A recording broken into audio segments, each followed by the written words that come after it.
Les Madridistas, ce Real Madrid est tombé face à Villarreal, face aux hommes de Quique Setién et maintenant place à la Super Coupe d'Espagne en Arabie Saoudite. Ce sera face à Valence, demi-finale avec pourquoi pas un classico dimanche en cas de victoire. Mais malheureusement, Alaba et Tchouaméni sont blessés. On en parle dans une nouvelle vidéo. C'est parti. Tu nous en veux car on en fera toujours plus que toi. Hola les Madridistas, c'est Nono, j'espère que vous allez bien. On se retrouve dans une nouvelle vidéo, le retour des vidéos justement. C'est mis un before, un avant-match, un débrief de Villarreal. Bref, on se retrouve pour parler de ce Real Madrid. Il y a beaucoup de choses à dire. J'espère que la vidéo ne va pas faire 25, 30, 35 minutes. Les Madridistas, bonne année, bonne santé, tout ce que vous voulez. Et on va vite rentrer dans le sujet. Ce Real Madrid a perdu face à Villarreal, face aux hommes de Quique Setién. Et justement, les hommes de Carlo Ancelotti, j'ai beaucoup de choses à dire les Madridistas. Pour ceux qui découvrent la chaîne, abonnez-vous. Et pour ceux qui sont là depuis le début, ben merci d'être toujours fidèles, d'être présents sur la chaîne. Valladolid, il faut qu'on en parle. Valladolid, le match n'est pas bon. Je me pose des questions. En ce moment, on n'arrive pas à jouer, à bien jouer. On n'arrive pas à gagner avec la manière. Face à Valladolid, certes, il y a penalty. Il faut encore s'en remettre à Karim Benzema et un Camavinga qui rentre bien, un Camavinga que j'aime bien en deuxième mi-temps. C'est mon avis, mais je le préfère lorsqu'il rentre en cours de jeu. Sinon, les Madridistas, ce match face à Villarreal, je sais que c'était compliqué. Je sais qu'on n'avait pas gagné, je crois, depuis la saison 2017-2018. Il fallait attendre un but de Morata à l'époque. La Copa, c'était assez spécial, mais je me suis dit, bon, Copa del Rey, terrain compliqué, équipe, la moitié était au repos. On l'a laissé les Karim Benzema, les Vinicius, les Mendy, les Courtois, bref, tout le monde était au chaud à la maison. On a gagné grâce à ce but de Rodrigo. Nouvelle journée de Liga. On joue les premiers. Un jour après, il y a l'Atlético FC Barcelone. Et déjà, les premiers problèmes pour Carlo Ancelotti. Là aussi, les Madridistas, je sais que ça va pas faire plaisir à beaucoup de personnes, mais on a un problème actuellement, c'est que Carvajal n'est plus au niveau. Dani Carvajal n'est plus au niveau pour jouer au Real Madrid. C'est mon avis, vous le savez les Madridistas, ça me fait tellement plaisir de vous retrouver. Dani Carvajal n'est plus au niveau pour jouer au Real Madrid. On va attendre peut-être comme Marcelo, on va attendre qu'il soit cramé, on va attendre qu'il soit plus au niveau et qu'on arrive à un certain degré où on va plus pouvoir se le voir, on va se le détester, un petit peu comme, alors j'avoue, hein, je vais peut-être être dur, un petit peu comme Marcelo sur la fin. Marcelo, moi quand il entrait en jeu, j'étais en train de flipper, j'avais peur parce qu'il était débordé, parce que c'était erreur sur erreur, parce que physiquement il était cramé. Et Dani Carvajal, on le sait, il est touché par de nombreuses blessures, à chaque fois c'est des petits bobos, etc. Ce Real Madrid se déplace donc à Villarreal, une équipe qui va mieux, qui est entraîné par Quique Setién. Carlo Ancelotti doit improviser. Dites-moi ce que vous pensez déjà de ce 11, les Madridistas. On met Militao sur le côté droit. Alors ça aussi, je me suis noté. Je vais regarder pas mal de fois mon téléphone, mais c'est pour rien oublier. Carvajal, gros problème, je vous l'ai dit. Il n'est plus au niveau. Face à Valladolid, c'était vraiment pas bon. Dans les DM sur Instagram, les Madridistas, pour ceux qui me suivent sur Insta, je reçois oui, mais peut-être qu'on peut faire jouer Vinicius Tobias, etc. Franchement, les Madridistas, on va passer d'un Dani Carvajal à un Vinicius Tobias qu'il a depuis 6 mois, le pauvre. Donc, c'est pas le moment. On a besoin d'un défenseur d'expérience.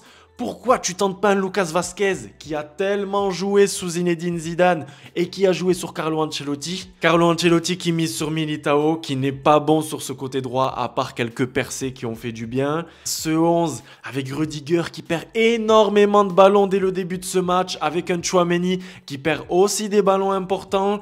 Un Luka Modric que je ne vois pas alors que c'était tout l'opposé lorsqu'il est entré en jeu face à Valladolid. Un Toni Kroos qui a du mal effectivement, qui est trop court sur cette passe de Ferland Mendy. Vous allez vous dire ça y est, il n'a pas fait de vidéo pendant 2 mois, il est venu pour fracasser tout le monde. Mais Ferland Mendy, c'est encore trop limité techniquement les Madridistas et je ne suis plus le seul à me poser des questions. Je reçois des DM tous les jours. C'est préoccupant pour Ferland Mendy. Je regardais aussi l'un des présentateurs, l'un des commentateurs de Movistar, parler de Ferland Mendy qui a même jugé son match catastrophique face à Villarreal. Mendy, ça va pas. Rudiger qui nous perd ses ballons très importants dès le début du match. Une équipe de Villarreal qui nous a laissé vraiment hyper bas sur cette pelouse, on était étouffés, ils ont réussi à nous presser. Nous à l'inverse, voilà ce que j'en pense les Madridistas, on n'a pas pu les presser lorsqu'on était dans leur camp, on n'est pas allé chercher des ballons précieux, on a donné beaucoup de liberté à Dani Parejo, erreur tactique monumentale, on ne donne pas de liberté à Dani Parejo, on l'a vu à Valence, on le voit là à Villarreal tous les week-ends, et au final si on va regarder les stats, c'est l'un des joueurs de Villarreal, je crois c'est le joueur de Villarreal qui a touché le plus de ballons, tous les ballons passent par ce ce jeune Dani Parejo qui, je crois, est formé par le Real Madrid. Donc ça fait plutôt plaisir, les Madridistas. Donc on rentre mal dans ce match, on se fait peur. Là, j'y pense. Heureusement qu'on a Thibaut Courtois. Thibaut Courtois, j'ai marqué merci d'être là. C'est assez flippant parce qu'il nous sauve à Valladolid avec cet arrêt, même 2 arrêts exceptionnels. Là encore, c'est lui qui sauve sur des face-à-face. Il y avait énormément d'espace, lacune défensive, les espaces sont là. Il y a quelque chose aussi qui me fait de la peine, les Madridistas, c'est Valverde. Mais où est Valverde? Sur le côté droit, il est là.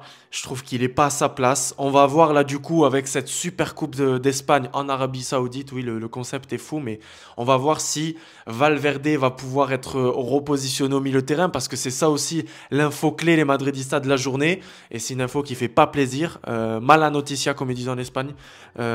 Tchouaméni et Alaba sont totalement forfaits pour cette super coupe d'Espagne en Arabie Saoudite. Les matchs mercredi et dimanche en cas de qualification, soit face au Betis Séville, soit face au FC Barcelone. Donc potentiellement un classico le dimanche. Je ne suis pas rassuré, mais on va d'abord prendre Valence qui vient de perdre face à Cadiz, qui vient de perdre face à Villarreal, justement, pardon, malgré un très beau but de Edinson Cavani qu'on retrouvera ce mercredi-là. Bref, Valverde sur ce côté droit, là j'ai du mal. On va voir au milieu de terrain s'il est positionné aux côtés de Luka Modric et de Toni Kroos. Et puis en attaque, Karim Benzema, ce n'est pas le Karim Benzema de la saison dernière. J'espère qu'on va vite le retrouver, notre tonton Karim. Et puis Vinicius Junior. Vinicius Junior, je l'avais dit dans certaines vidéos, quand ça envoyait pas mal de vidéos à l'époque. Vinicius Junior, trop concentré sur l'arbitrage, trop concentré sur la provocation. Alors oui, il subit énormément de fautes. Alors oui, il fait partie des joueurs de Liga qui reçoit le plus de fautes. Effectivement, il y a de quoi devenir fou. Mais pour moi, c'est ça aussi être professionnel, c'est ça aussi être un grand joueur. C'est savoir se concentrer, c'est savoir faire face à tous ces adversaires qui vont te cartonner pendant tout le match. Ça doit être frustrant, j'essaie de me mettre à sa place. Mais ça commence à être un petit peu saoulant, ça peut vite déraper un jour, carton jaune, puis une simulation, puis on ne sait pas, et ça peut finir en carton rouge et on peut perdre un joueur important. Déjà, je lance le débat, les Madridistas, que je trouve que cette attaque, elle est trop light. Je sais, là, vous vous dites, le mec, il revient 2 mois après, il démonte toute l'équipe, et mercredi, suffit qu'on gagne Valence, il va être très content. Alors oui, c'est le cas. Mais je suis un petit peu préoccupé parce que ce duo Vinicius Junior Karim Benzema ne fonctionne pas comme la saison dernière, parce que Vinicius Junior marque moins et moins décisif, même si je reste persuadé que c'est un excellent joueur et que voilà, ce qu'il fait aussi en 1 contre 1, ça reste quand même très fort. Karim Benzema, je vous l'ai dit, c'est pas le même. Et puis sur le banc, voilà, si on prend l'équipe de Villarreal, sur le banc, on retrouve un Marco Asensio qui ne sert à rien. On retrouve un Lucas Vazquez qui va entrer en jeu, mais voilà. On va trouver un Camavinga qui est, et Carlo Ancelotti le dit tout le temps dans les conférences de presse, qui est bon, qui sait casser des lignes, qui a ce dynamisme, qui a toute cette énergie, etc., cette jeunesse, mais qui fait aussi des fautes tactiques, qui se place parfois pas très bien, et qui peut perdre des ballons importants, comme sur la fin de match où on s'est fait très peur. Donc Asensio ne t'apporte pas grand-chose. Rodrigo, je continue de penser que c'est un joueur très intelligent, un joueur important pour ce futur Real Madrid, mais j'aimerais un joueur décisif sur le côté droit, j'aimerais une attaque qui fasse peur, les Madridistas, une attaque, un tridente, un trio que, voilà, quand tu le vois, tu te dis Vinicius, Karim Benzema, et un Gnabry, et un Mohamed Salah, et un Mahrez, et je sais pas. Sur le banc, tu as un Mariano qui est là, qui est pas là, qui est blessé. Le mec est plus concerné par ses photos Instagram que par sa place dans le groupe.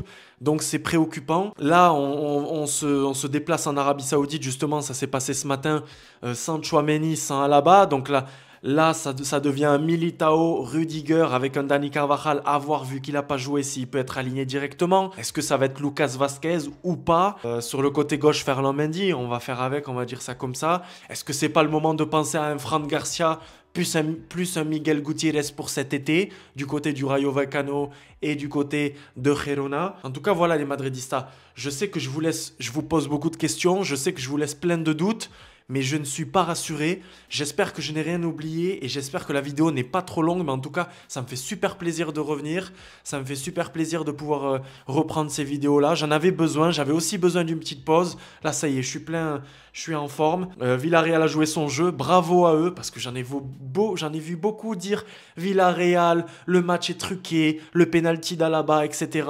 Déjà, le penalty sur l'action de Vinicius Junior, ok, c'est sûrement un penalty. Je suis pas arbitre, mais c'est limite.